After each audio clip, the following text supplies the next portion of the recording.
الحمد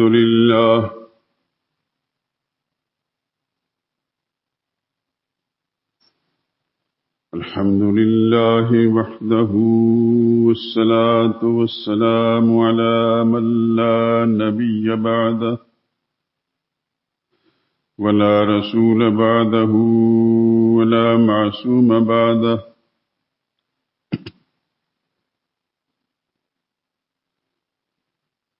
أما بعد، فإن خير الحديث كتاب الله، وخير الهدي هدي محمد صلى الله عليه وسلم، وشر الأمور محدثاتها، وكل محدثة بدعة، وكل بدعة ضلالة، وكل ضلالة في النار.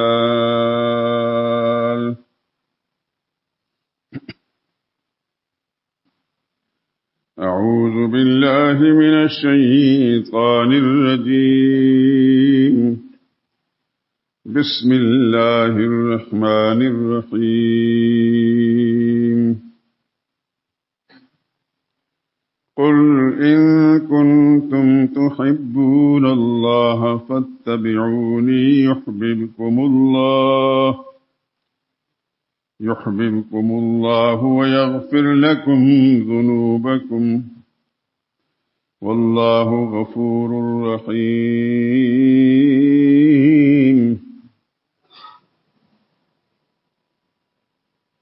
قل أطيعوا الله والرسول، فإن تولوا فإن الله لا يحب الكافرين.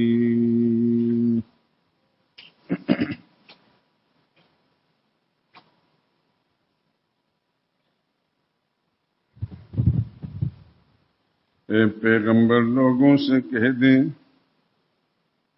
کہ اگر تم اللہ کو دوست رکھتے ہو تو میری پیروی کرو، اللہ بھی تمہیں دوست رکھیں گے اور تمہارے گناہ معاف کر دیں گے، اور اللہ تو بخشنے والے مہربان ہیں۔ یہ بھی کہہ دو کہ اللہ اور اس کے رسول کا حکم مانو، اگر نہ مانے تو اللہ بھی کافروں کو دوست نہیں رکھتا۔ سبحان ربک رب العزت عما یصفون، وسلام علی المرسلین، والحمد للہ رب العالمین۔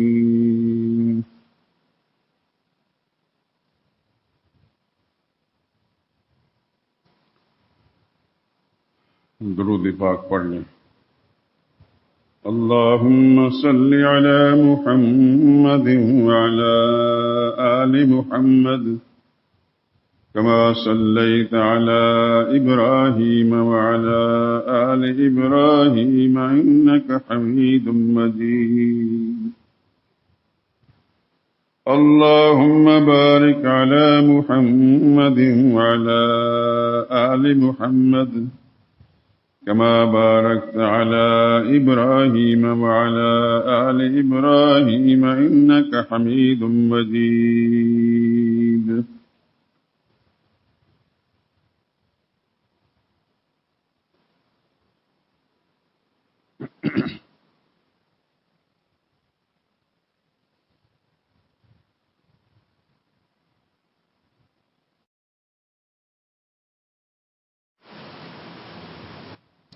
انسانیت کا درس پڑھایا حضور نے، انسانیت کا درس پڑھایا حضور نے، بندوں کو رب سے آ کے ملایا حضور نے۔ جب کفر و شیطنت کا بہر سمت راج تھا، جب کفر و شیطنت کا بہر سمت راج تھا، ایمان کا چراغ جلایا حضور نے۔ آپس میں قتل و ظلم تھا جس قوم کا شعار، اس کو ہے بھائی بھائی بنایا حضور نے۔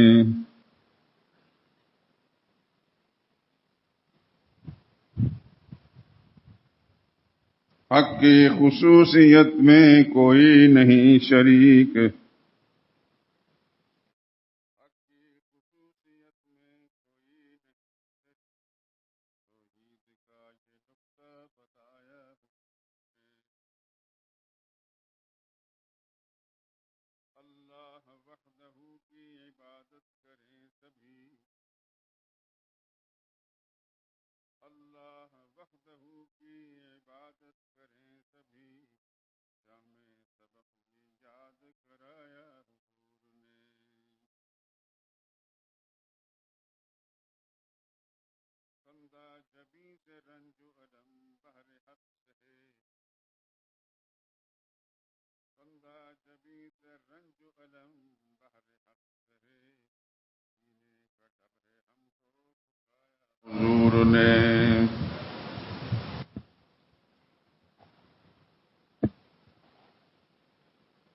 غیروں کے آستاں پہ تھا انسان سرنگوں. غیروں کے آستاں پہ تھا انسان سرنگوں. چوکٹ پہ ایک ہی کی جھکایا حضور نے.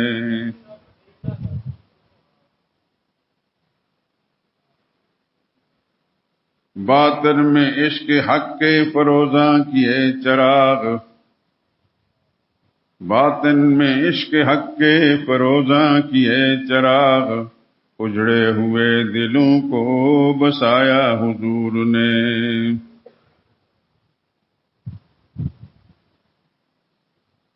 ایک پہ کرے ہنسی تھے خلق عظیم کے. ایک پہ کرے ہنسی تھے خلق عظیم کے. کیا منفرد مقام ہے پایا حضور نے.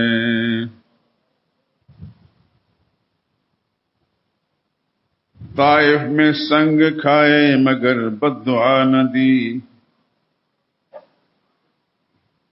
طائف میں سنگ کھائے مگر بددعا نہ دی. عظمت کا یہ نقش اپنی بٹھایا حضور نے. امت کے واسطے تھے جناب اسوہ عمل.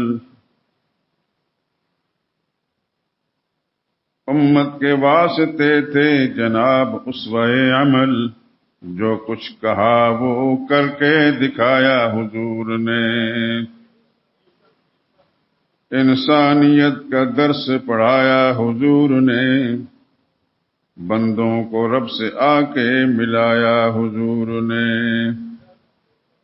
حق کی کسی خصوصیت میں کوئی نہیں شریک. توحید کا یہ نقطہ بتایا حضور نے.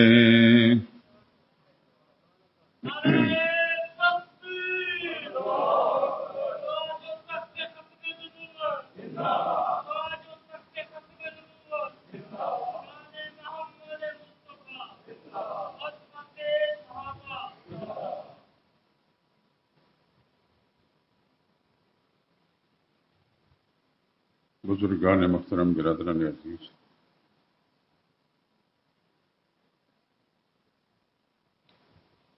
آج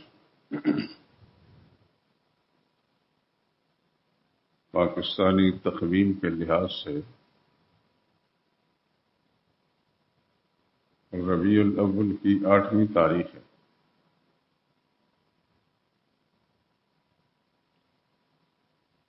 اور یہ 8ویں تاریخ ہی رسول اللہ صلی اللہ علیہ وسلم کی تاریخ ولادت ہے.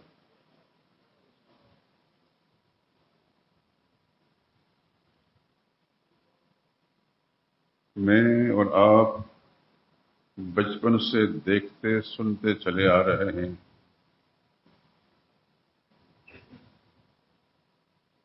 شروع میں تو ایک عام محاورہ استعمال ہوتا تھا، 12 وفات 12 وفات 12 وفات. مطلب یہ تھا کہ یہ وہ تاریخ ہے جس میں رسول اللہ صلی اللہ علیہ وسلم کی وفات ہوئی ہے. لیکن اب آپ دیکھتے ہیں کہ 12 میلاد 12 میلاد 12 تاریخ کو رسول اللہ صلی اللہ علیہ وسلم کی ولادت ہوئی ہے. اور سچ یہ ہے کہ نہ 12 میلاد ہے اور نہ 12 وفات ہے۔ آپ حضرات کے لیے یہ بات نئی تو ہوگی ضرور۔ اس کی وجہ یہ ہے کہ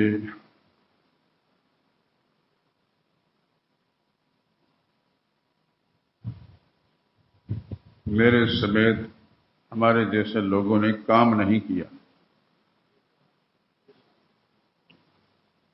بس ایک تماشا ہے جو ہو رہا ہے، ہوتا چلا آیا ہے۔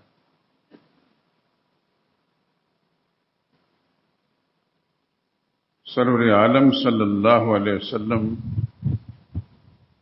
کا وجود مسعود اس کائنات کے لیے خدا کی رحمت۔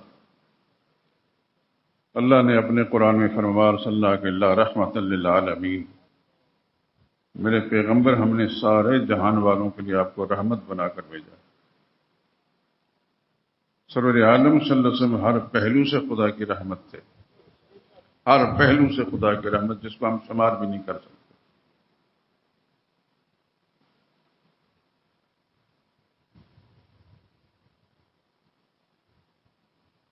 میں جس علاقے میں پیدا ہوا وہاں زیادہ ان پڑھ لوگ تھے، پڑھا لکھا گھرانہ کسی درجے میں ہمارا ہی تھا۔ میرے دادا بزرگوار بہت بڑے اللہ کے ولی تھے، عالم تو تھے ہی لیکن بہت بڑے اللہ کے ولی تھے۔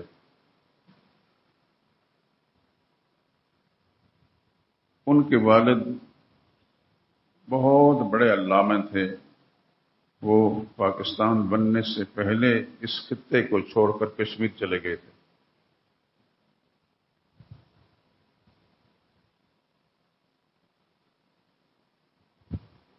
یہ نہیں سمجھ میں آئی کہ کیوں ایسا کیا۔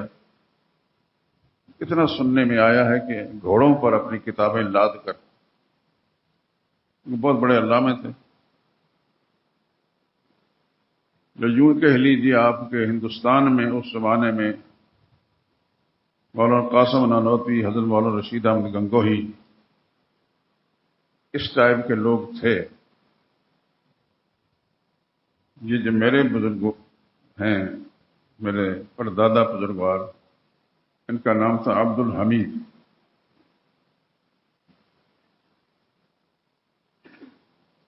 کچھ تحریریں جو میرے پاس ان کی ہیں،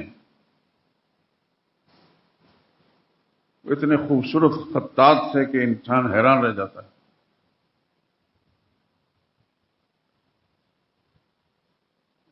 اس زمانے میں شاید اردو کا کوئی رواج نہیں تھا لکھنے کا، اس وجہ سے ان کی کوئی تحریر اردو میں میرے سامنے نہیں، فارسی اور عربی کی تحریریں میرے پاس ہیں۔ فارسی میں ایک کتاب ہے 1400 اشعار پر مشتمل، اس کا نام ہے تحفۃ الاحباب۔ حیران رہتا ہے انسان کہ اس زمانے میں نامساعد حالات کے اندر ان کو یہ خوبصورت خط کس نے سکھایا، کہاں سے سیکھا انہوں نے،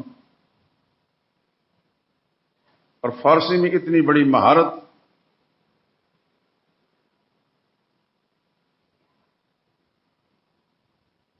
ان کے والد حافظ عبد الکریم، تھوڑا عرصہ پہلے میں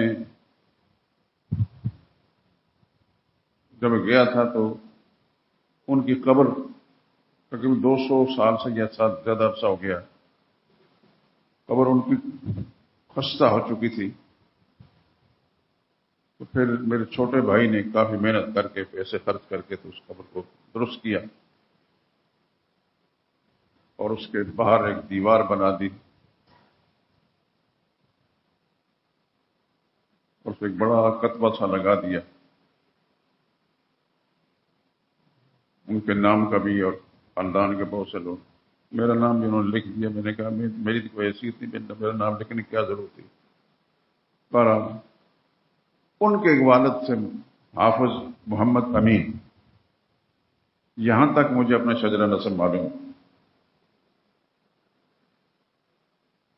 میرے والد کا نام تھا قاضی عبد الرحمان، ان کے والد کا نام تھا جن کا میں نے ابھی ذکر کیا، بہت بڑے ولی اللہ تھے، غلام محمد۔ ان کی ولایت کی بھی تھوڑی سی جھلکی میں نے آپ کو دکھاتا ہوں۔ یہ میرے باپ نے، میرے والد صاحب نے مجھے بتائی ہے، اور ان کے والد تھے مولانا عبد الحمید جو کشمیر چلے گئے۔ ان کے والد یہیں رہے جن کی قبر کا میں نے حال آپ کو مختصر سنایا، اور ان کے والد یہیں۔ اس سے آگے مجھے اپنا شجرہ نسب معلوم نہیں، نہ کسی تحریر میں پڑھا تو نہ کسی نے بتایا۔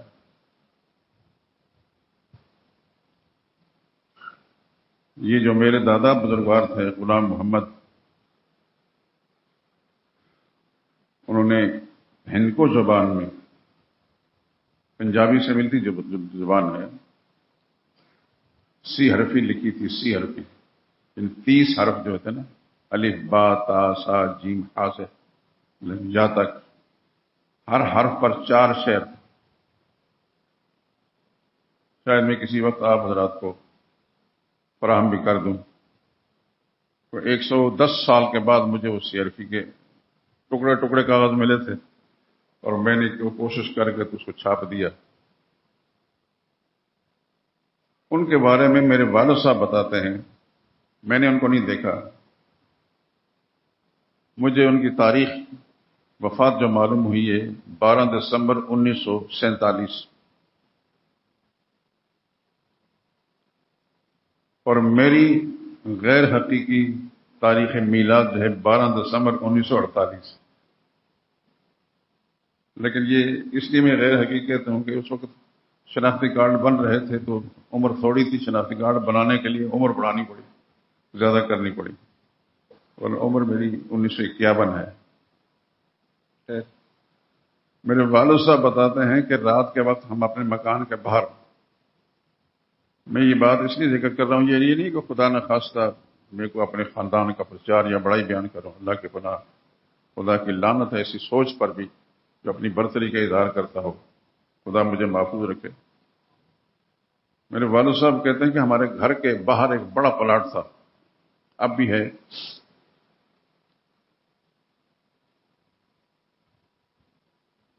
میں اپنے والد کے ساتھ چارپائی، بڑی چارپائی تھی، اس پر سویا ہوا تھا، قریب البلوغ تھے یہ بھی۔ موسم سے بڑا خوشگوار، چاندنی تھی۔ سحری کے وقت میرے سر کی طرف کھر کھر کی آواز آئی، اور یہ بات میں اس لیے بتا رہا ہوں کہ میرے والد صاحب اتنے راس باز انسان تھے، خدا کی قسم کھا کر کہتا ہوں کہ شاید ایسا کوئی نہیں ہوگا۔ جھوٹ، فریب، فراڈ نام کو ہوا بھی نہیں لگی تھی اس کو، اتنی سادہ طبیعت انسان تھا۔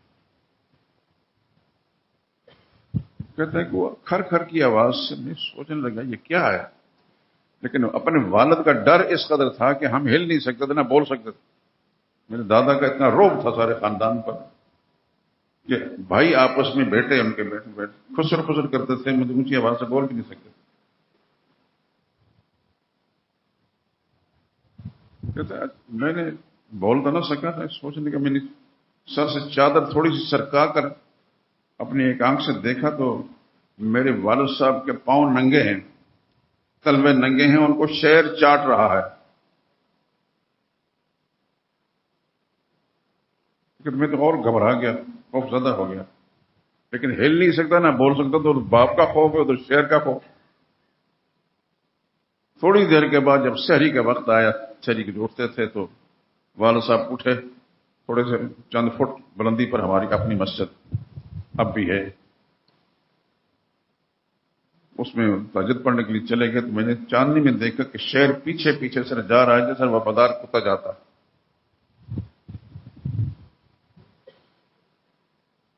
یہ ضمناً میں بات اس لیے کر رہا ہوں کہ میں چھوٹا سا تھا تو ہمیں عام لوگ، محلے کے لوگ کہا کرتے تھے شیر ان کے پاس آتا تھا، شیر ان کے پاس آتا تھا۔ ہمیں سمجھ نہیں آتی شیر ان کے پاس، شیر تو ایک درندہ ہے، درندہ کسی انسان کے پاس کیسے آتا ہے، انسان کیسے برداشت کرتا ہے؟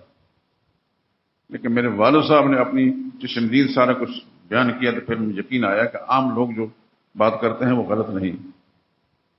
میں ایک حقیر سا انسان ہوں، آپ کے سامنے بیٹھا ہوں، بس اللہ تعالیٰ نے مجھے ممبر بٹھا دیا، لیکن میرے بڑے بہت بڑے لوگ تھے، بہت بڑے لوگ تھے،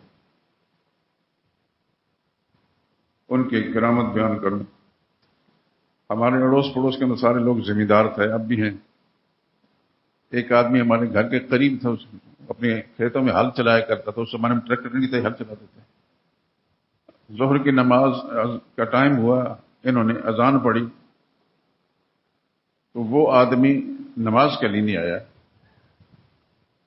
یہ تھے بڑے سخت، انہوں نے آواز دی کہ نماز کے لیے کیوں نہیں آیا؟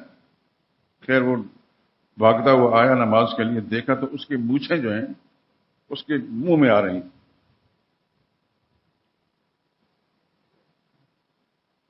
یہ کیا حالت ہے تمہاری؟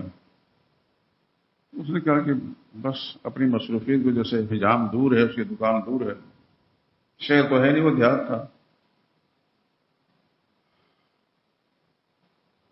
تو دادا بزرگوار نے اپنے گھر سے کینچی منگوائی، کینچی منگوا کر یہ اوپر سے جتنے بھی بال کا نظر آنے وہ سارے کو کاٹ دیے اس آدمی،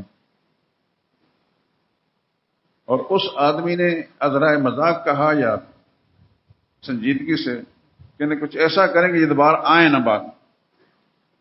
میرے دادا بزرگوار نے اپنے لعاب لگا کر انگلی پھیر دی ان پر، مرتے دم تک اس کے بال نہیں آیا۔ مطلب صاحب کرامت بزرگ تھے، میں کرامتیں نہیں بیان کر رہا ہوں، میں خود ایک بڑے خاندان کا آدمی ہوں لیکن خود حقیر سا انسان ہوں۔ آپ سے صرف دعا کی درخواست ہے بس کہ اللہ مجھ سے کوئی دین کا کام لے لے۔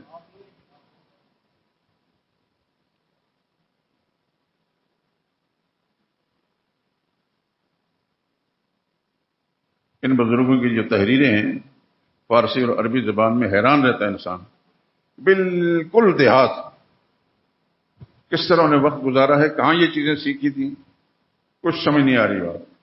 لیکن اتنا خوبصورت خط عربی کا بھی ہے، اتنا خوبصورت خط فارسی کا بھی، انسان حیران رہ جاتا ہے۔ لیکن اس کے ساتھ ان کی جو تقوی اور طہارت اور بزرگی اور پارسائی، وہاں ہر زبان پر اس کے چرچے ہیں۔ ہم نے تو دیکھا نہیں، میں نے اپنے دادا بزرگوں کو 1 سال پہلے وفات پا گئے تھے، جو دوسرے بزرگ ہیں ان کا تو خیر صرف ذکر ہی سنا ہے۔ میں خود تو کچھ نہیں ہوں، لیکن فارسی کا ایک محاورہ ہے، گرچہ خردیم نسبت است بزرگ، ہم تو بہت چھوٹے لوگ ہیں لیکن ہماری نسبتیں بہت اونچی ہے۔ اس وقت میں نے قرآن کریم کی جو آیات پڑھی ہیں سرور کائنات صلی اللہ علیہ وسلم کے بارے میں، خالق کائنات نے فرمایا کہ میرے نبی اعلان فرما دیں کہ لوگوں کو خدا سے پیار کرنا چاہتے ہو تو میری اتباع کرو۔ اتباع کہتے ہیں کسی کے پیچھے پیچھے چلنا۔ ایک آدمی آگے چل رہا ہے، اس نے قدم آگے اٹھایا ہے تو پیچھے چلنے والا پھر اس کے قدموں پر قدم رکھ کر چلے، اس کو اتباع کہتے ہیں۔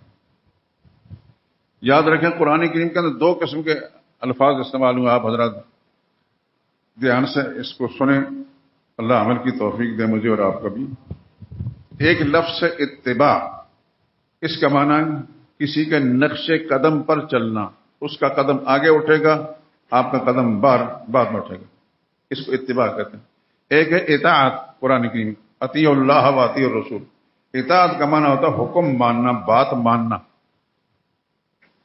تو قرآن حکیم کے اندر اللہ کریم نے دونوں باتیں فرمائی ہیں کہ نبی کی اتباع بھی کرو اور اطاعت بھی کرو۔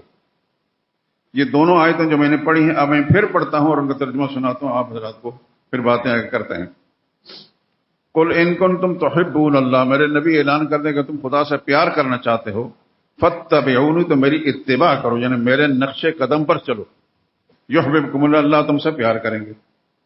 اگلی آیت میں ہے قل اطیعوا اللہ، یہ بھی کہہ دو کہ لوگوں اطاعت کرو اللہ کی۔ اطاعت کہتے ہیں حکم ماننے کو، اتباع کہتے ہیں نقش قدم پر چلنے کو۔ اطاعت کہتے ہیں حکم ماننے، بات ماننے، وہ بات جو کی ہے پیغمبر نے وہ آپ مانو اس کو۔ فَإِن تَوَلَّوْا، اگر اطاعت بھی نہیں کریں گے، بات بھی نہیں مانیں گے، تو آخری بڑا سخت فیصلہ، فَإِنَّ اللَّهَ لَا يُحِبُّ الْكَافِرِينَ، پھر اللہ کافروں کو پسند نہیں کرتا۔ قرآن حکیم کے اسلوب سے معلوم ہوتا ہے کہ جو نبی کی بات جو سے علم میں آ چکی ہے نہیں مانتا، پورے شعور کے ساتھ سے پتا ہے کہ یہ میرے نبی نے فرمایا، نہیں مانتا، اللہ نے اس پر فتویٰ لگا فإن اللہ لا يحب الکافرین، اللہ کافروں کو دوست نہیں رکھتے۔ آپ حضرات چونکہ میرے بھائیوں سے زیادہ عزیز ہیں میرے لیے، آپ میرے ہی خاندان ہیں، میں نے ساری زندگی آپ کے پاس گزار دی. میں چاہتا ہوں کہ آپ حضرات کو صحیح صورتحال سے آگاہ کروں اور محمد مصطفیٰ صلی اللہ علیہ وسلم کی سچی اتباع اور سچی اطاعت، وہ نقشہ آپ کے سامنے آئے اور آپ کو اللہ توفیق دے تو زندگی بھر اس کے مطابق زندگی گزاریں.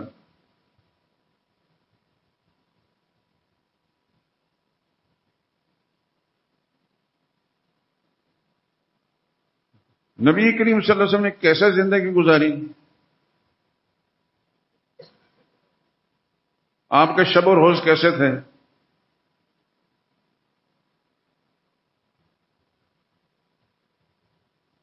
آپ کے معاملات کیسے تھے؟ اپنے گھر والوں کے ساتھ، اپنے پیروکاروں کے ساتھ، غیر لوگوں کے ساتھ. یہ چیزیں ایسی ہیں کہ میرا خیال ہے کہ ہر مسلمان اس سے آگاہ ہے کہ محمد مصطفیٰ صلی اللہ علیہ وسلم جس حسن سلوک کے ساتھ، پیار و محبت کے ساتھ اپنے گھر والوں کے ساتھ پیش آتے تھے یا اپنے صحابہ سے پیش آتے تھے، یہ بات ایسی ہے کہ اس کے لیے مزید دلائل کی ضرورت نہیں. نبی کریم صلی اللہ علیہ وسلم سے زیادہ با اخلاق انسان اس دھرتی پر پیدا ہی کوئی نہیں ہوا.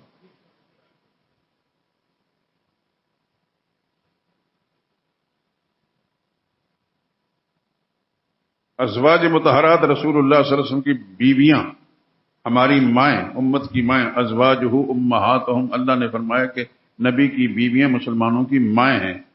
ہماری مائیں ان کی جوتوں پر قربان، وہ اتنی بڑی مقدس تھیں. ان کا تذکرہ جب ہم پڑھتے ہیں تو حیران رہتے ہیں کہ نبی کریم صلی اللہ علیہ وسلم کا کیا خوبصورت سلوک تھا ان کے ساتھ. ام المؤمنین صدیقہ عائشہ رضی اللہ تعالیٰ عنہ فرماتے ہیں کہ نبی کے گھرانے میں بعض اوقات پورا ہفتہ چولہا نہیں جلتا تھا. یہ کوئی ڈرامے نہیں ہوتے تھے، معاشی حالات اس قسم کے تھے کہ رسول اللہ صلی اللہ علیہ وسلم کے پاس وسائل نہیں تھے کہ گھر کے تمام لوگوں کے لیے فراخ دلی کے ساتھ کھانا پکے. ام المومنین ذکر فرماتی ہیں کہ ایک ہفتہ، بعض اوقات، ہمیشہ نہیں، چولہا نہیں جلتا تھا، لیکن اس کے باوجود کسی زوجہ مطہرہ نے رسول اللہ صلی اللہ علیہ وسلم پر شکایت نہیں کی.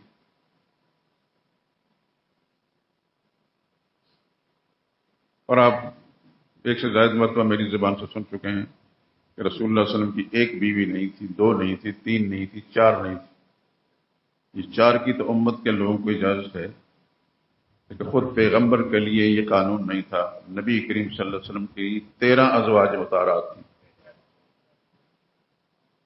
جہاں یہ بھی چلتے ہوئے بات کہہ دوں کہ سب سے پہلی زوجہ مطہرہ سیدہ خدیجہ رضی اللہ تعالی عنہا، جو رسول اللہ صلی اللہ علیہ وسلم کی زوجیت میں آئی ہیں، یہ مکہ شہر کے ایک امیر آدمی کی بیٹی تھیں، امیر زادی تھیں. ان کے والد کا انتقال ہوا تو والد کا سارا سرمایہ، سارے اثاثے ان کے قبضے میں آ گئے. وہ کاروباری آدمی تھے، دوسرے ملکوں کے اندر وہ تجارت کرنے آتے جاتے تھے، وفات پا گئے. تو پھر ام المومنین سیدہ خدیجہ رضی اللہ تعالیٰ عنہ مکہ شہر کے جو کوئی دیانتدار آدمی، کاروباری سوجھ بوجھ رکھنے والے ہوتے تھے، ان کو اپنا سرمایہ دے کا اثاثہ دے کر بھیج دیا کرتی تھیں ملک شام یا یمن، دوسرے علاقوں میں، اور ان کے ساتھ طے کر لیتی تھیں کہ آپ کو اس کا اتنا پیسے دیں گے، اور ان پیسے مل جاتے تھے ان کو. قضاء و قدر کے فیصلے ایسے تھے.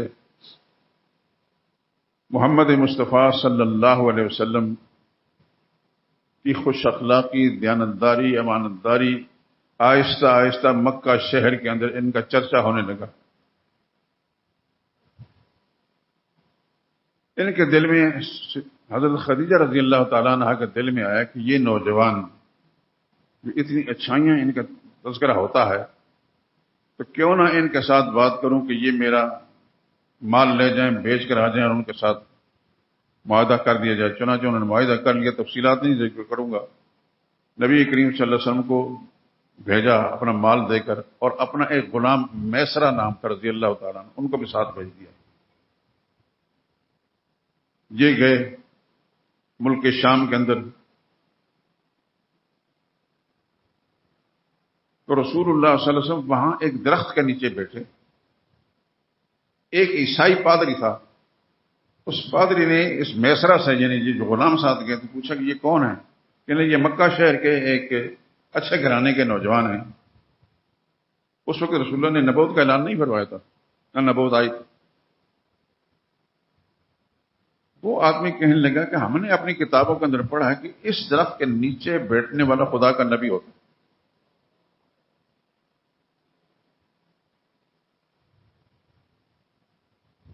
اس نے کہا مجھے تو نہیں پتا خدا کے نبی ہونے کا، لیکن ان کی شرافت، ان کی انسانیت، خوبیاں پورے مکہ شہر کے اندر معروف ہیں.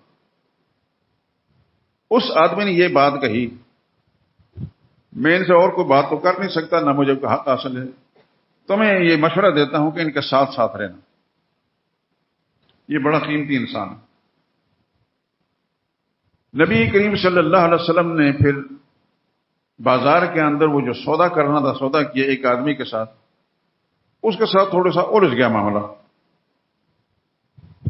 اس آدمی نے لات و عزا کی قسم کھائی. مشرک تھا کہ میں سچ پر ہوں. رسول اللہ نے فرمایا میں قسم تو نہیں کھاتا، نہ لات کو جانتا نہ عزا کو جانتا ہوں، میں یہ معاملہ ہی چھوڑ دیتا ہوں. جو تمہاری طرف جو کچھ گیا میں وہ بھی چھوڑ دیتا ہوں، میں معاملہ ہی نہیں کرتا. نبی کریم صلی اللہ علیہ وسلم وہاں سے واپس آئے. جتنا کچھ سیدہ خدیجہ نے مال دیا تھا اس کا کئی گنا زیادہ منافع کما کر لائے. اور جیسے مکہ شہر کے اندر داخل ہوئے، اچھا میسرا کو یہ حضرت خدیجہ نے فرمایا تھا کہ ان کے ساتھ ساتھ رہنا، دیکھنے یہ کرتے کیا ہیں، ان کی حرکات سکنات کو نوٹ کرنا. واپس جیسے مکہ شہر میں داخل ہو رہے تھے، اللہ کا کرنا دیکھا کہ سخت گرمی کے اندر رسول اللہ صلی اللہ علیہ وسلم کے سر مبارک پر سایہ چل رہا، خدا کے فرشتے سایہ کر رہے تھے. اور حضرت خدیجہ رضی اللہ تعالیٰ نے اپنے مکان کی چھت سے چڑھ کر دیکھ رہی تھی، اور انہوں نے اپنی سہیلیوں کو بلا لیا کہ دیکھیے جس نوجوان کو میں نے اپنا تجارت کا مال دیا تھا وہ اتنے دیانتدار آدمی ہیں اور اتنی خوبیاں والے ہیں کہ مسلسل دھوپ کے اندر ان کے سر پر سایہ ہو رہا. ابھی تو ان کو پتہ نہیں تھا کہ خدا کا نبی. قصہ مختصر یہ کہ سیدہ خدیجہ رضی اللہ تعالیٰ عنہ کے پاس پہنچے. میسرا نے جو کہانیاں بھی راستے میں تھیں بیان کر دیں، ان کی خوبیاں سامنے آ گئیں. سیدہ خدیجہ نے ان کو دگنا منافع دیا. نبی کریم صلی اللہ علیہ وسلم بہت ساری خوبیاں ان کے سامنے آئیں، تو سیدہ خدیجہ رضی اللہ تعالیٰ عنہ نے ایک دن رسول اللہ صلی اللہ علیہ وسلم کی خدمت میں عرض کر دیا یار کہ اے میرے چچا زاد بھائی، کسا جملہ کا، اے میرے چچا زاد بھائی، میں چاہتی ہوں کہ میں آپ سے نکاح کر لوں. نبی کریم صلی اللہ علیہ وسلم نے کچھ وقفے کے بعد فرمایا ٹھیک ہے، تفصیلات چھوڑتا ہوں. بالآخر سیدہ خدیجہ رضی اللہ تعالیٰ عنہ کا رسول اللہ صلی اللہ علیہ وسلم سے نکاح ہو گیا. نکاح کے اندر ان کے چچا بھی شریک ہوئے، رسول اللہ صلی اللہ علیہ وسلم کے خاندان کے لوگ بھی شریک ہوئے، بہت سارے.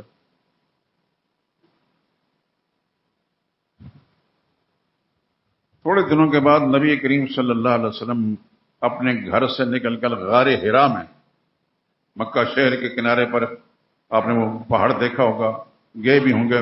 مجھے بھی اللہ نے توفیق دی اس مقام پر پہنچنے کی جہاں رسول اللہ صلی اللہ علیہ وسلم پر پہلی وحی آئی. غار حرا میں جا کر رسول اللہ صلی اللہ علیہ وسلم کچھ تنہائیاں گزارتے، اور بالآخر جب 40 سال کی عمر کا رسول اللہ صلی اللہ علیہ وسلم پہنچے تو اللہ کی وحی آ گئی. یہ یاد رکھیں کہ سیدہ خدیجہ رضی اللہ تعالی عنہ سے رسول اللہ صلی اللہ علیہ وسلم کا جو نکاح ہوا ہے اس وقت حضور صلی اللہ علیہ وسلم کی عمر مبارک 25 سال تھی. کتنی تھی؟ آپ کی زبان سے ایسا نکلوانا چاہتا ہوں کہ بہت ساری غلطیاں جو ہیں ان کا ازالہ کرنا چاہتا ہوں. نبی کریم صلی اللہ علیہ وسلم کی عمر مبارک 25 سال تھی، اور سیدہ خدیجہ کی عمر مبارک بھی 25 سال تھی. آپ کے لیے افراٹ ضرور ہوگی کیونکہ آپ نے کتابیں پڑھا کہ وہ 45 سال کی. 45 غلط ہے. بہت ساری باتیں، کسی میں 28 سال لکھا ہے، کسی میں 21 سال لکھا ہے، کسی کچھ لکھا ہے، کسی کچھ لکھا ہے، لیکن حقیقت یہ ہے کہ سیدہ خدیجہ رضی اللہ تعالیٰ عنہ کی عمر بھی 25 سال تھی اور نبی کریم صلی اللہ علیہ وسلم مبارک بھی 25 سال تھی۔ علامہ ابن کثیر نے سیدہ خدیجہ رضی اللہ تعالیٰ عنہ کی وفات کے وقت جو تذکرہ لکھا ہے اس میں یہ دو باتیں لکھی، کہنے لگے کہ لوگ کہتے ہیں کہ وہ 65 سال کی عمر میں وفات پائیں، اور ایک روایت یہ بھی ہے کہ وہ 50 سال کی عمر میں وفات پائیں۔ وہ اصح، صحیح ترین بات یہ ہے کہ 50 سال کی عمر میں وفات پائیں، تو 25 سال رسول اللہ صلی اللہ علیہ وسلم کے ساتھ گزارے اور 50 سال کی عمر میں وفات پائی۔ گویا کہ نبی کریم صلی اللہ علیہ وسلم کی عمر مبارک اور سیدہ خدیجہ کی عمر مبارک ایک جیسی تھی۔ یہ بات ہے۔ اچھا، یہ بات میں کیوں ذرا زور دے کر توجہ دیں؟ آپ کے علم ہے کہ رسول اللہ صلی اللہ علیہ وسلم کی اولاد یعنی صاحبزادیاں حضرت خدیجہ سے تھیں، دو صاحبزادے حضرت قاسم اور حضرت عبداللہ یہ بھی حضرت خدیجہ سے تھے۔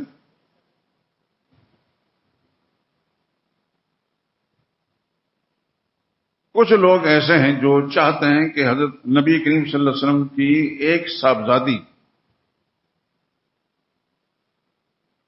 اسی کو مانا جائے اور وہ سیدہ فاطمہ رضی اللہ تعالی عنہا ہے، باقی کسی اولاد کو نہ مانا جائے، بیٹیوں کو نہ مانا جائے، کیونکہ بیٹیوں کو مانا تو پھر داماد بھی ماننے پڑیں گے۔ بیٹیوں کو تسلیم کر لیا تو ابوالعاص بن ربیع کو بھی داماد ماننا پڑے گا، بیٹیوں کو تسلیم کر لیا تو عثمان ذی النورین کو بھی داماد ماننا پڑے گا۔ وہ ان کو گوارا نہیں ہے، وہ چاہتے ہیں کہ صرف ایک آدمی ایک داماد۔ کیا ہوا جی؟ دھماکہ سے ہوا ہے۔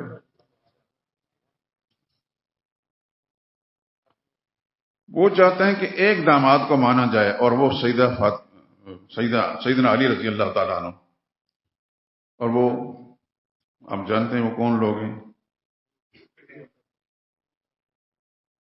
وہ کسی صورت کے اندر بھی یہ شرف کسی اور کو دینا نہیں چاہتے کہ حضور کا کوئی داماد اور بھی ہو۔ وہ کہتے ہیں حضرت علی ہی داماد ہے اور ایک ہی بیٹی تھی سیدہ فاطمہ رضی اللہ تعالیٰ عنہ۔ حقیقت یہ ہے کہ نبی کریم صلی اللہ علیہ وسلم کی صاحبزادیاں کتنی تھیں؟ 4 صاحبزادی تھیں۔ نام ذہن میں رکھیں اس سے۔ بڑی صاحبزادی کا نام تھا سیدہ زینب رضی اللہ تعالی عنہا، دوسرے نمبر کی صاحبزادی سیدہ رقیہ رضی اللہ تعالی عنہا۔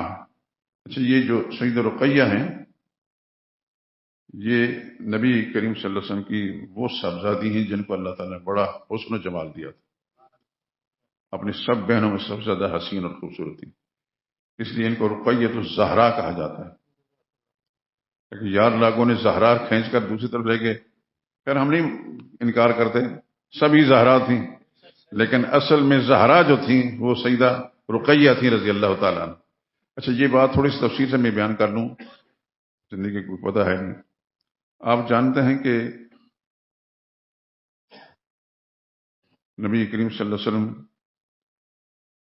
کہ بہت سارے صحابہ کرام مکی زندگی کے اندر مشرکین کے مظالم سے تنگ آ کر ملک حبشہ کی طرف ہجرت کی تھی، یہ آپ کے علم میں ہے، ہونی چاہیے۔ آپ دنیا کے اور کسی کام کے بارے میں معلومات رکھیں نہ رکھیں، رسول اللہ صلی اللہ علیہ وسلم اور صحابہ کے بارے میں معلومات ضرور رکھیں۔ حبشہ کی طرف ہجرت کرنے والوں میں حضرت عثمان رضی اللہ تعالی عنہ بھی تھے اور ان کی زوجہ حضرت رقیہ بھی تھی رضی اللہ تعالی عنہ۔ یہ جس وقت حبشہ میں پہنچے ہیں تو یہ تو مسافر لوگ تھے، ان کے کوئی بنگلہ کوٹھی تو تھی نہیں، تو نہ ان کے لیے وہ تیار تھی، کوئی خیمے وغیرہ بنا کر ان کے اندر وقت گزارتے ہوں گے۔ حبشی زندگی کے اندر اتنی حسین و جمیل خاتون کسی نے دیکھی نہیں تھی۔ کون؟ سیدہ رقیہ رضی اللہ تعالیٰ عنہ، رسول اللہ صلی اللہ علیہ وسلم کی دوسرے نمبر کی صاحبزادی۔ تو حبشی لوگوں کے جو نوجوان تھے وہ منڈلاتے رہتے تھے حضرت رقیہ جہاں بھی ان کا خیمہ تھا اس کے ارد گرد۔ انہوں نے نہیں دیکھا تھا کہ ایسی حسین و خوبصورت عورت دنیا میں ہو سکتی ہے۔ اب ظاہر بات ہے کہ نوجوان لڑکے جو ہیں کسی حسین خوبصورت لڑکی کے ارد گرد جو گھومتے ہیں منڈلاتے رہتے ہیں تو ان کی سوچوں کا زاویہ کیا ہوتا ہے؟ تو یہ تو پیغمبر زادی تھی، نبی کریم صلی اللہ علیہ وسلم صاحبزادی تھی، یہ تنگ جب ہوئیں تو انہوں نے ٹھیک کریں یار، بڑی اہم باتیں ہیں، میں چاہتا ہوں کہ دوستوں سے معلوم ہو جائیں۔ یہ پریشان ہوئی تو اور تو کسی سے شکایت کر نہیں سکتی تھی، انہوں نے اللہ سے شکایت کی۔ اللہ اکبر۔ سیدہ رقیہ رضی اللہ تعالیٰ عنہ، یا اللہ ان کے شر سے مجھے محفوظ فرما۔ پیغمبر کی بیٹی تھی، اللہ نے پھر شر سے محفوظ فرمایا۔ کتابوں میں لکھا ایک ایک کر کے سب دنیا سے چلے گئے۔ کس طرح گئے تفصیلات کا علم نہیں ملا۔ اور یہی حضرت رقیہ اور حضرت عثمان رضی اللہ عنہ جب شروع میں نکاح ہوا ہے مکی زندگی میں، رسول اللہ صلی اللہ علیہ وسلم نے اپنے غلام حضرت زید کو کچھ کھانے پینے کی چیز برتن میں ڈال کر فرمایا کہ عثمان کے گھر دے آؤ۔ یہ میں نے لکھا بھی ہے، دعا کریں کہ جلدی وجود میں آ جائے۔ بہت مہنگا کام ہے۔ کل میں نے ایک کاتب کے حوالے کی تو اس نے کہا 2 لاکھ روپے صرف کتابت کا لوں گا۔ بڑا پریشان ہوا، میں نے کہا لے جاؤ بھائی، دیکھو خدا کیا کرتے ہیں، اللہ کے فیصلے ہیں۔ تو جہاں حضرت عثمان رضی اللہ تعالیٰ نے گھر تھا، حضرت زید کو حکم دیا کہ بھائی کھانے پینے کی چیز وہاں دے رہا۔ حضرت زید آئے، دروازے میں کھڑے ہو گئے۔ آج کل کے زمانے کی کوٹھیاں بنگلے تو تھے نہیں، دروازے میں کھڑے ہو کے دیکھا کہ اندر کسی چارپائی پر کسی تختے پر حضرت عثمان اور سیدہ رقیہ رضی اللہ عنہ بیٹھے باتیں کر رہے ہیں۔ یہ چند منٹ کے لیے دیکھتے رہے، اندر نہیں آئے۔ ان کا جو حسن و جمال، خوبصورت میاں بیوی دونوں کا، اللہ تعالیٰ نے خدا داد رحمتوں سے نوازا تھا۔ پھر بالآخر حکم کی تعمیل کر کے وہ کھانے پینے کی چیز دے کر واپس آ گئے۔ رسول اللہ صلی اللہ علیہ وسلم نے پوچھا کہ دے آئے؟ انہوں نے عرض کی یا رسول اللہ ہم دے آئے۔ حضور نے یہ پوچھا کیا دیکھا؟ اللہ کے پاک پیغمبر کی سوچ ہوگی، یقیناً ہماری سوچ وہاں تک تو نہیں پہنچ سکتی۔ اور زید نے عرض کیا یا رسول اللہ میں نے اپنی زندگی میں ایسا خوبصورت جوڑا نہیں دیکھا۔ عربی ایک شعر بھی ہے، عربی کتابوں کے اندر آتا ہے، احسن الزوجین رآہما انسان، خوبصورت جوڑا جو دنیا میں کسی انسان نے دیکھا ہے، رقیتم وزوجہا عثمان، ایک رقیہ ہے اور ان کے شوہر عثمان ہے۔ عثمان کے بارے میں آتا ہے کہ بڑے گھنگریالے بالوں والے حسین و جمیل خوبصورت جوان تھے، گورا رنگ، اور اللہ پاک نے جو خوبیاں ان کو دی تھی وہ تو آپ جانتے ہیں، سن چکے علماء سے، لیکن اللہ پاک نے ان کی زوجیت میں پیغمبر زادی بھیجی، وہ اس کا حسن جمال جو ہے ایسا ہے کہ جس کو مثال نہیں ملتی۔ تو یہ عربی کتابوں کے اندر اکثر یہ اشعار لکھے ہوتے ہیں، احسن الزوجین رآہما انسان، خوبصورت جو جوڑا دنیا میں کسی انسان نے دیکھا ہے، رقیۃ وزوجہا عثمان، ایک رقیہ ہے اور ان کے شوہر عثمان ہے۔ سبحان اللہ۔ تو میں بات عرض کر رہا تھا کہ نبی کریم صلی اللہ علیہ وسلم کی 4 صاحبزادیاں، سب سے بڑی کا نام، ارے بولے یار، میرے سامنے ساتھی بولے، یہ تو کمال نہ ہوئی ہے، تو میرے درس کے ساتھی، میں سارے ساتھی سے پوچھتا ہوں کہ آپ حضرات کے علم میں بڑی صاحبزادی کا نام تھا سیدہ زینب رضی اللہ تعالی عنہا، اپنی بچیوں کا نام رکھیں، یہ مبارک نام ہے۔ دوسری صاحبزادی کا نام تھا سیدہ رقیہ رضی اللہ تعالی عنہا۔ تیسری صاحبزادی کا نام تھا سیدہ ام کلثوم رضی اللہ تعالی عنہا۔ چوتھی صاحبزادی کا نام تھا سیدہ فاطمہ رضی اللہ تعالی عنہ۔ 2 صاحبزادے تھے، ایک کا نام قاسم تھا، ایک کا نام عبداللہ تھا۔ یہ اوائل عمر میں، چھوٹی عمر کے اندر فوت ہو گئے تھے۔ قاسم کی نسبت سے رسول اللہ صلی اللہ علیہ وسلم ابو القاسم کہلاتے تھے۔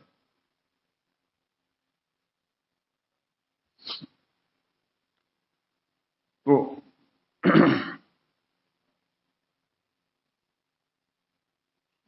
یہ 6 کے 6 بچے سیدہ خدیجہ رضی اللہ تعالیٰ عنہ کے بطن سے تھے۔ اب جو لوگ ان صاحبزادیوں کا انکار کرتے ہیں اور ساتھ یہ اصرار کرتے ہیں کہ وہ رسول اللہ صلی اللہ علیہ وسلم کی نکاح میں آئیں 45 سال کی عمر میں، حضور کی نکاح میں آئیں 45 سال میں، اور 25 سال رسول اللہ صلی اللہ علیہ وسلم گزارے، 65 سال میں فوت ہوئیں، تو اتنی عمر والی عورت جو ہے اتنے بچے کہاں جنم دے سکتی ہے؟ اصل میں حضور صلی اللہ علیہ وسلم کی پہلی زوجہ مطہرہ سیدہ خدیجہ رضی اللہ تعالیٰ عنہ کے عمر کے بارے میں اس طرح کا پروپیگنڈا کرنا، در حقیقت اصل میں پیچھے جذبہ یہ ہے کہ ان کی بیٹیوں کا انکار کیا جائے۔ یہاں میں چلتے ہوئے قرآن کریم کی ایک آیت کا حوالہ دیتا ہوں، 22 پارے میں قرآن کریم کی ایک آیت ہے، یا ایھا النبی قل لازواجک و بناتک، اے نبی، یہ پردے کا جب حکم آیا نا اس کے ذیل میں یہ آیت ہے، اے نبی قل لازواجک، اپنی بیویوں سے بھی کہہ دیں، و بناتک، اور اپنی بیٹیوں سے بھی کہہ دیں۔ اگر ایک بیٹی ہوتی تو بیٹی سے کہہ دیں، قل لازواجک و بناتک، نہیں بنتک، بنتک ہوتا، لیکن بناتک ایک دلیل اس بات کی کہ 2 سے زیادہ بیٹیاں تھیں۔ تو نبی کریم صلی اللہ علیہ وسلم کی پہلی زوجہ مطہرہ سے کتنی صاحبزادیاں تھیں؟ 4، اور 2 بیٹے تھے، اور 4 بیٹیوں میں سے بڑے داماد کا نام تھا ابو العاص بن ربیع۔ ابو العاص بن ربیع آپ پچھلے بیانات کے اندر کسی موقع پر سن چکے ہیں، مکی زندگی میں رسول اللہ صلی اللہ علیہ وسلم کے ساتھ ان کے بڑے یارانے تھے، اسلام سے پہلے، وحی آنے سے پہلے، نبوت ملنے سے پہلے ان کے ساتھ بڑے دوستانے تھے۔ ہر روز رسول اللہ صلی اللہ علیہ وسلم اور ابو العاص بن ربیع اکٹھا کھانا کھاتے تھے، خصوصاً رات کا۔ دوسری بات، ابو العاص بن ربیع مکہ شہر کے بڑے کامیاب تاجر تھے۔ تیسری بات، ابو العاص بن ربیع مکہ شہر کے بڑے دلیر اور بہادر انسان تھے۔ ان کو جرب البطحہ کتابوں کے اندر لکھا ہے کہ بطحہ یعنی مکہ شہر کا بڑا دلیر اور بہادر اور شیر صفت والا انسان تھا۔ یہی وہ خوش قسمت انسان ہیں جب رسول اللہ صلی اللہ علیہ وسلم اور کے خاندان کے ساتھ مشرکین مکہ نے بائیکاٹ کیا 3 سال تک۔ یہ آپ کے علم میں ہے کہ کسی قسم کی کوئی چیز جو ان پر کوئی فروخت نہیں کر سکتا تھا۔ ان کو مکہ شہر سے نکال کر ایک وادی ہے،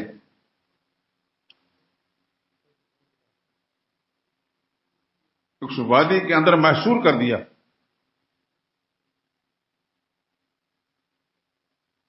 اس قبیلے کے نام پر، بنی ہاشم کے نام پر تھی، شیب بنی ہاشم۔ اس گھاٹی کے اندر سارے خاندان کو رسول اللہ صلی اللہ علیہ وسلم پر ایمان لانے والے جتنے بھی تھے ان کو محصور کر دیا، باہر نکلنے کی اجازت دی۔ ابو جہل اینڈ کمپنی کا اتنا بڑا اثر تھا۔ اس گھاٹی کا کیا نام تھا؟ شیب کہتے ہیں گھاٹی کو، شین عین با، شیب۔ بنی ہاشم کا قبیلہ ہے، بنی ہاشم جو رسول اللہ صلی اللہ علیہ وسلم کا قبیلہ تھا ان کی طرف منسوب تھا۔ اب بھی آپ جائیں تو میں خود گھوم پھر کر دیکھا ہے کہ کئی گھاٹیاں اب ایسی قبیلوں کے نام پر موجود ہیں، لیکن یار لوگوں نے اس کو بنی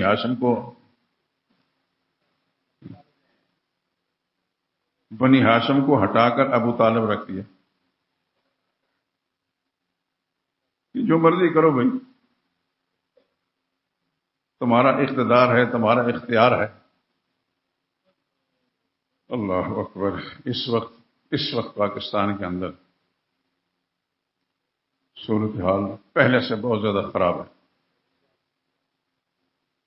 تفصیلات میں نہیں جا سکوں گا، لیکن نظریاتی طور پر، اعتقادی طور پر بہت زیادہ خراب ہے۔ پچھلا دور جس کو عمران کہا جاتا ہے، عمران کی حکومت کے اندر، اس آدمی کو میں کچھ بھی نہیں مانتا، آپ حضرات ہو سکتا برا سمجھیں، لیکن اس کے دور کے اندر نظریاتی خرابیاں اتنی نہیں تھی پاکستان کے اندر جتنی اب ہیں۔ اتنی خرابیاں اس سے پہلے نہیں دیکھی۔ تو شیب بنی ہاشم تھا، اس کو یار لوگوں نے ابو طالب بنا دیا، شیب ابو طالب۔ خیر، نبی کریم صلی اللہ علیہ وسلم کو شیب بنی ہاشم کے اندر پورے خاندان کو جب محصور کیا گیا، کھانا پینا پہنچانا بند کر دیا، بچوں نے، عورتوں نے درختوں کے پتے کھا کر گزارا کیا، اس قدر مشکلات ہوئیں۔ تو یہ جو رسول اللہ صلی اللہ علیہ وسلم کے پہلے داماد بنے ہیں، یہ بڑا دلیر انسان تھا، کاروباری آدمی تھا۔ یہ کھانے پینے کی چیزیں اونٹوں پر لاد کر رات کے وقت اندھیرے کے اندر اونٹیں جو اس گھاٹی کے اندر بھیج دیا کرتا تھا، اور پتہ تھا خاندان والوں کو کہ یہ ابو العاص بن ربیع کا اونٹ ہے اور اس کے اندر کھانے پینے کی چیزیں ساری ہوتی تھیں، اور ان کو لے کر وہ استعمال کیا کرتے تھے۔ یہ رسول اللہ کے بڑے داماد میں یہ خوبیاں تھیں، دوسرے داماد حضرت عثمان رضی اللہ تعالیٰ عنہ آپ جانتے ہیں، اور حضرت عثمان رضی اللہ تعالیٰ عنہ کی زوجیت میں رسول اللہ صلی اللہ علیہ وسلم کی دو صاحبزادی آئی ہیں، سیدہ رقیہ رضی اللہ تعالیٰ عنہ، اور ان کے وفات کے بعد سیدہ ام کلثوم رضی اللہ تعالیٰ عنہ، اور چوتھی صاحبزادی سیدہ فاطمہ رضی اللہ تعالیٰ عنہ، وہ سیدنا علی رضی اللہ تعالیٰ عنہ کی زوجیت میں۔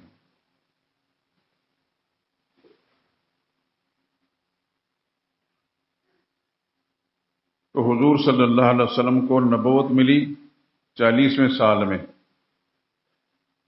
اور اس سے پہلے سیدہ خدیجہ رضی اللہ تعالیٰ عنہ سے نکاح ہوا، اس وقت عمر مبارک تھی 25 سال، اور سیدہ خدیجہ کی عمر مبارک بھی تھی 25 سال۔ 25 سال ان کی، 25 سال ان کی، اور انہوں نے 25 سال رسول اللہ صلی اللہ علیہ وسلم کے ساتھ گزارے، اور 50 سال کی عمر میں وفات پائی۔ اس مسئلے کو اچھی طرح ذہن نشین فرما لیں، اور میں نے جو کتاب اللہ نے توفیق دی ہے لکھنے کی، اس کے اندر لکھ دیا ہے، یہ دعا کریں کہ اللہ کو سبب بنا دے کہ وہ کاتب کہتا ہے کہ میں 2 لاکھ روپے صرف کتابت کر لوں گا، میں نے دے دیا جو خدا کے حوالے سے، میں کسی سے مانگتا نہیں، نہ آپ حضرات سے کبھی مانگا، اور آپ گواہ اس بات سے، شاید اللہ پاک کو سبب بنا دیں گے۔ میں چاہتا ہوں کہ جلدی جلدی کتاب چھپ جائے اور آپ حضرات تک پہنچ جائے، میری زندگی کا کوئی پتہ نہیں کب اللہ کی طرف سے بلاوا آ جائے۔ اس کے اندر یہ سارا کچھ لکھا ہے، اس میں یہ بھی میں نے لکھا ہے کہ سیدہ خدیجہ رضی اللہ تعالی عنہا جب حضور صلی اللہ علیہ وسلم پہ ایمان لائیں تو آپ کی صاحبزادیاں سیدہ زینب اور سیدہ رقیہ، یہ تقریباً 9 سال 10 سال کے لگ بھگ ان کی عمریں تھیں، یہ اپنی والدہ کے ساتھ رسول اللہ پر ایمان لائیں ہیں۔ سیدہ خدیجہ حضور صلی اللہ علیہ وسلم پر ایمان لائیں، اور ان کی صاحبزادیاں بھی اپنی والدہ کے ساتھ حضور صلی اللہ علیہ وسلم پر ایمان لائیں۔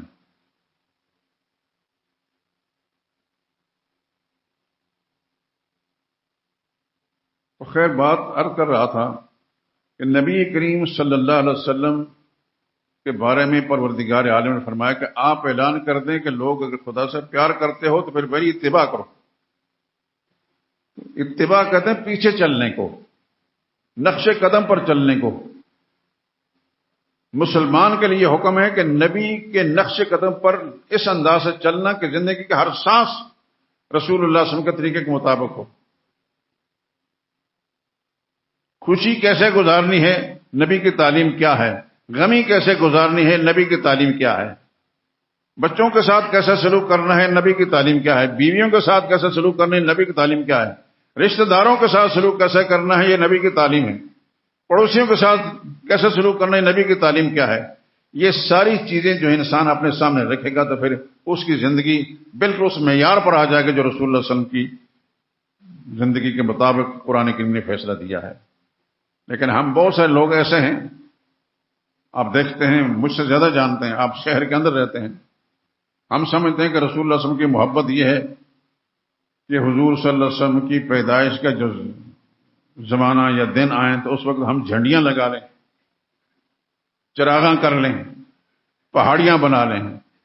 میں اپنے گھر سے باہر ابھی تک نہیں نکلا، میری اپنی طبیعت ٹھیک نہیں رہتی، لیکن مجھے یہ پتہ چلتا ہے کہ سارے شہر کے اندر کس کس انداز سے لائٹنگ ہو رہی ہے۔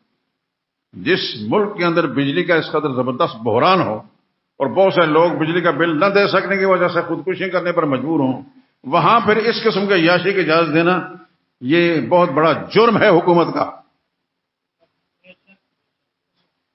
ان کو نظر نہیں آ رہا ایسا کیوں ہے؟ خدا کی قسم روزانہ اخبارات کے اندر یہ خودکشیوں کے اور لوگوں کی تباہیوں کے جو حالات پڑھتے ہیں تو خون کے آنسو دل ہوتا ہے۔ اور یہ پہلی حکومت ہے، یہ پہلی حکومت ہے جس کے دور کے اندر لوگوں کے لیے اتنی مشکلات آئی ہیں۔ اس سے پہلے کسی دور میں اتنی مشکلات نہیں آئیں۔ مجھے حکومتوں سے کوئی واسطہ نہیں، کسی سیاست سے کوئی واسطہ نہیں، لیکن میں دیکھ رہا ہوں کہ اس دور کے اندر لوگوں کے لیے بڑی مشکلات ہیں۔ اور آپ دیکھتے ہیں اس ملک کا عجیب حال ہے، ایک لڑکا اس نے وہ کیا کہتے ہیں تیر پھینکا، نیزہ پھینکا ہے، اس کو 1 ارب روپیہ، اللہ اکبر اللہ اکبر، اس سے زیادہ بدبختی کسی قوم کی نہیں ہو سکتی. میں اگر میں یہ کروں تو میں بھی بڑا بدبخت ہوں. میرا بھائی ہو یا کسے باشد بہت بڑا بدبخت ہے. لوگ خودکشیاں کر رہے ہیں، بچوں سمیت مر رہے ہیں بھوک سے اور پیاس سے، ان کو نہیں دے رہے. اور اس نے کیا کام کیا جس کی وجہ سے ملک ٹوٹ رہا تھا تو اس کے نیزا کیا بلایا، نیزا پھینکنے کی وجہ سے ملک بچ گیا. اس ملک کے حکمرانوں کو شعور ہے یا یہاں کے سرمایہ داروں کا یا اقتدار کی کرسیوں پر بیٹھے کو لوگ کو شعور ہے؟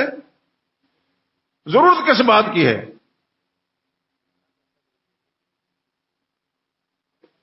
انا للہ و انا الیہ راجعون. اس کے سوا اور کچھ نہیں کہہ سکتے. اللہ ان کو ہدایت دے، بس اللہ ان کو ہدایت دے. اگر ان کے مقدر میں ہدایت ہے تو ان کو اللہ ہدایت، نہیں تو خدا ان سے اس ملک کو پاک کر دے. خدا کی قسم ہر روز اخباروں کے اندر ایسی خبریں آتی ہیں. اس روز گجرانوالہ کے اندر کسی آدمی جو مکان کا کرایہ نہیں دے سکتا تھا، چند بچوں کو زہر دینے کے بعد خود زہر کھا لیا. سندھ کے اندر ایک آدمی نے اسی طرح کی صورت حال 2-4 بچوں کو لے کر ٹرین کے سامنے کود گیا، مطلب کہ اپنی جان سپرد کر دی. کیا خدا بند خود ان حکمرانوں سے سرمایہ داروں سے نہیں پوچھے گا تمہارا پیسہ کہاں خرچ ہو رہا ہے، تمہاری ذمہ داریاں کیا تھیں؟ ٹس سے مس نہیں ہوتے. میں کسی اخبار کا نہیں پڑھتا کہ ان لوگوں، یہ جو مرنے والے لوگ ہیں اس طرح کی صورتحال سے، اس پر کسی حکمران نے افسوس کا اظہار کیا ہو، کسی وزیر نے افسوس کا اظہار کیا ہو، کسی صدر نے کیا ہو، وزیر اعلیٰ نے کیا ہو. مزے کے ساتھ زندگی گزر رہی ہے. ان کی ترجیحات ہی مختلف ہیں. لوگ مرتے ہیں تو مرنے دیں، ان کی ترجیحات مختلف ہیں. اللہ ان کو ہدایت دے، بس اور کچھ نہیں کر سکتے. ہمارے پاس کچھ بھی نہیں ہے. اللہ ان کو ہدایت دے. اللہ سے ہدایت کی دعا کر سکتے ہیں. اللہ ان کو اپنی ذمہ داریاں سمجھنے اور پورا کرنے کی توفیق دے. اس ملک میں بسنے والے عوام جتنے بھی ہیں، ان کی تکالیف کے ازالہ کرنے کا ذمہ دار حکمران طبقہ ہے.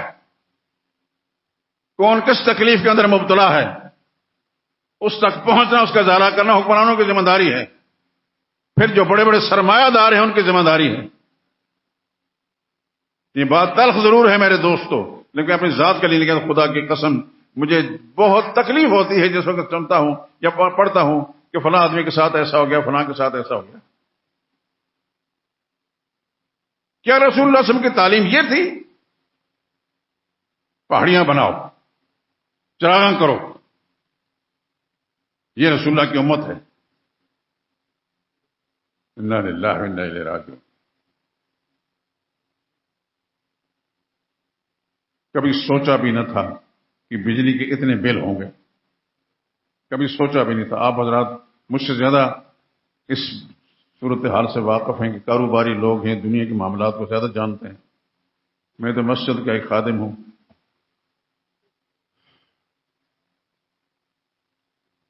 اللہ سے دعا کریں کہ خدا ان حکمرانوں کو ہدایت دے، اور ہمارا جو معاشرے کا غریب طبقہ ہے خدا غیب سے ان کے لیے اسباب پیدا کر دے، اور یہ خودکشیاں جو ہلاکتوں کے اپنے خاندان کو ڈال رہے ہیں اللہ ان کو ان سے بچائے.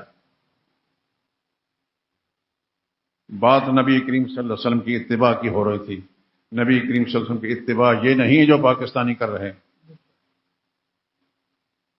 چراغاں کرنا یہ رسول اللہ صلی اللہ علیہ وسلم کی اتباع نہیں ہے. جلوس نکالنا رسول اللہ کی اتباع نہیں ہے. بھنگڑے ڈالنا رسول اللہ صلی اللہ علیہ وسلم کی اتباع نہیں ہے. پہاڑیاں بنانا یہ رسول اللہ کی اتباع نہیں ہے. رسول اللہ کی اتباع کچھ اور ہے جو صحابہ کرام ہمارے سامنے ہیں.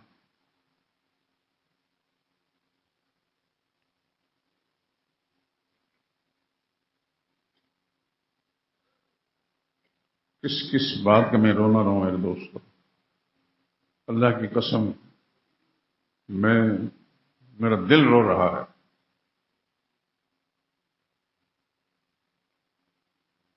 اور ہو سکتا ہے آپ مجھے میری بات کو غلط بیانی پر محمول کریں. میں 24 گھنٹوں کے اندر شاید 5 گھنٹے بھی نہیں سوتا. 5 گھنٹے بھی نہیں سو سکتا. رات کے غالب حصے کے اندر میں جاگتا ہی رہتا ہوں جو سونے کا ٹائم ہے. کیونکہ ذہن پر جب ایک غم اور فکر سوار ہو، پریشانی ہو، ایسا کیسا آدمی سو سکتا ہے؟ لیکن زندگی جتنی سانسیں چل رہی ہیں آپ حضرات کے سامنے آ کر مجھے کچھ بیان کرنا ہے. کب اللہ نے بلاوا بھیج دینا ہے یہ میرا رب جانتا ہے. آپ حضرات کے لیے میں دعا کر دوں، آپ میرے لیے دعا کریں، خدا بند خصوص زندگی جتنے سانس میں یا اللہ سے کوئی دین کا کام لے لے اور آپ حضرات کو خدا بند کو زمانے کے شرور و فتن سے محفوظ رکھے، اللہ تعالیٰ سب کی ضرورتیں اپنی جناب سے پوری کر دے، سب کو سکھ اور سکون نصیب کرے۔ باتیں تو بہت سی ہو جائیں گی میرے دوستوں، لیکن دل رنجیدہ ہو تو پھر بعض اوقات بات بھی زبان سے نہیں نکلتی۔ اللہ سے دعا کریں کہ خدا بند خصوص ہمارے گناہوں کو معاف کر دے اور ہم سے اللہ تعالیٰ کو دین کا کام لے لیں۔ وآخر دعوانا الحمدللہ رب العالمین۔